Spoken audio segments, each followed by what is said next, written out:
Hello, and today we'll be installing Manjaro. It is an Arc-based system which is really popular and pretty well made. So the video is pretty simple. You just have to get Manjaro and boot it in a virtual machine, or you can set it up in your own system with dual boot. It's really up to you however you want to do it.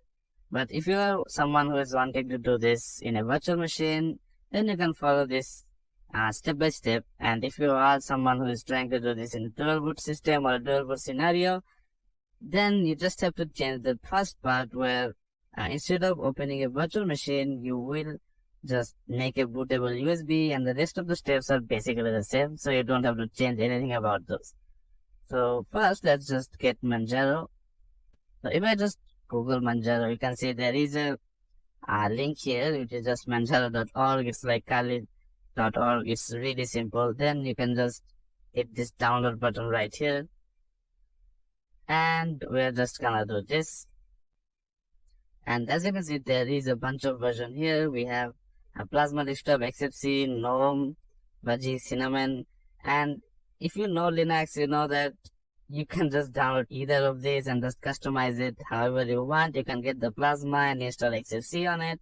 You can get XFC and install GNOME on it. So it's really not that complicated. We will be going with the Plasma Desktop because I just like the look of it, but the other ones are basically the same. So then you just hit download, and then it will let you choose if you want the full version or the minimal version. It's really up to you. If you want every single software that comes with Manjaro, I think there are some office softwares and some drivers installed with it. But if you just want a bare minimum install, or if you are low on storage, or maybe you are installing it in an older system, then the minimal is pretty good option. Then if you see here, you have uTorrent, you have image. So I will get the image because this will give me an ISO file, where the torrent will give me a torrent file. Then I can just get from uTorrent or another BitTorrent server that you prefer. But if you click on image and minimal, as you can see, it will download, and I am not downloading this right now. I already have this downloaded because my internet sucks and this will take forever. So then if I just cancel this. But if I just minimize this, as you can see, there is a folder called Manjaro here, and the file is right here. So I already have this downloaded, and don't worry, this is not some other version. This is Manjaro KDE, and this is the Plasma Desktop environment. If you don't know, KDE has the Plasma Desktop environment. So if you see KDE, it's basically the same thing as Plasma. So then we open VirtualBox and we create a new virtual machine. And here is where things will change depending on what you are trying to do. So if you are trying to do dual boot, then just make a bootable USB, and there is a huge amount of tutorials on how to do that. And then just follow along after these steps and when we start to install. So let us name this Manjaro. And then just select the ISO image. Oops, let me just get to desktop Manjaro, and there we go. And then we'll just do this, change this to Arch Linux. You can do Arch Linux or just Linux in general. It doesn't matter that much. You can do Linux this version, or you can do Arch Linux because Manjaro is based off of Arch, so it's almost the same.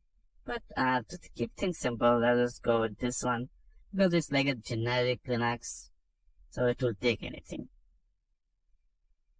And then we go next.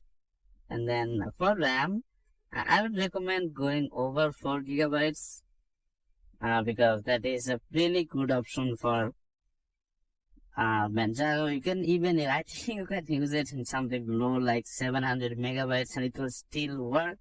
But 4 gigabytes is a good option because, as I said, Manjaro is based on Arch, so it's pretty lightweight. And I'm giving it 4 cores. 12 cores should be fine, but at that point you're really stretching it for a virtual machine. So then You can use the EFI, but I don't like to use this. I just keep it however it is. It's really simple. And for the drive, I'll just give it 20 gigabytes. You can do 40. 40 or higher is better if you are trying to daily drive this and install it. Mainly, although you know what, I'll just give it 40 gigabytes. Why not? And then here we will get a quick overview on what we are doing. So it's really simple, and you can just check over it and see if everything is okay. Okay, if everything is fine, you can just hit finish, or you can go back and change if you find something that is not okay. So after I do finish, we can just start the machine, and then we can continue on to our installation. So let me just make this bigger, and oops, with open source drivers, and it will boot into a live environment. So I'll show you something. So in a VirtualBox, there is something a little bit weird that is really small, and I know there is a way how to change it, but I don't know how to change it. So if you have this issue where it's not showing the bottom bar, you can, since this is a live system, you can just go to configure display settings and just change it to your resolution and apply. Then you basically have a full screen display, and then just make it full screen. And then again, if you are using it, doing a dual boot, then this should be the thing that you're seeing. And if you're in a virtual machine or VirtualBox, then you can just go full screen and change the display resolution, and that's how you get the full screen. Now if we check this, as you can see, it's huge and we have lots of space. So launch installer. Here's the Rua installer. Wow, that sounds cool, man. Anyway, now you can do next. Your location. I'm right here. Then next. And then this is your keyboard layout. I don't know why I forgot that, but you can change it if you want. And here, again, if you're doing dual boot, then you can just change whichever drive you want to install in. And if you do manual partitioning, it will show you options where you can partition this manually. And if you do next here, you can see it will give you option on what you want to version. So new partition table. So if it's MBR or GPT, whichever it is that you are installing, and then you can go from there. But for us, we're just erasing the entire disk and installing this on the drive. And if you are going manual partitioning, then I can assume that you have a minimum amount of knowledge on how Linux works, because if you don't have any prior experience to working with Linux, I would not recommend you doing manual partitioning without a YouTube tutorial. But yeah, here is the bootloader which you want to use. So let's go master bootloader. That's fine. And you can select if you want any swap or not. We'll just go no swap. Then next, and then just do your username. So there we go. And a simple password, very secure password. And then just logging automatically without asking for password. And then you can set the root password. I'll just set it as the same. Then hit next. And then here's the summary of what we are doing. Then install. Then if we do this, it will just start installing, and then we can just continue from there. So after this is done, then we can see how Manjaro works. And this is basically how to install Manjaro. It's really easy, and this will depend on how fast your SSD is or your hard drive is. If it's really fast, this won't take too long.